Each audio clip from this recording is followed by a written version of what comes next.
What did you beautiful bastards build today? I love you, sexy men. What we have right here is a PC that, well, is going to a PC Bros customer. It's a result of a custom build consultation and features some really nice high-end hardware. We got the RX 6800 from AMD, and we got that i9-12900F that's being cooled very nicely by this V-True cooler and in this awesome V-True case. Yeah, so, we had to top it off with some DDR5 RAM. I'm reading the sheet because I'm just a cheater, honestly. But we got 32 gigs, and we actually have 4 sticks of it. And look how beautiful that Kingston Fury Beast RAM is. 32 gigs, 4800 megahertz. And we also have the Super Flower LEDX 3 Super Pro 750 watt. That's a mouthful, but that just means it's a fancy power supply. And then we also have a 1 terabyte card data Gen 4 SSD.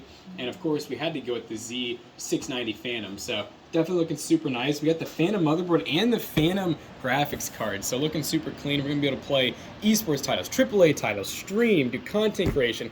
Heck, you could start another Toasty Bros if you really wanted to, at PC Bros, with this computer right here. And our man Rodent Thunder is mad that we said that sub message that he just sent while recording this video. But you know what? You say these things, it is what it is. You get in the video, Toasty clips, and follow our Twitch stream.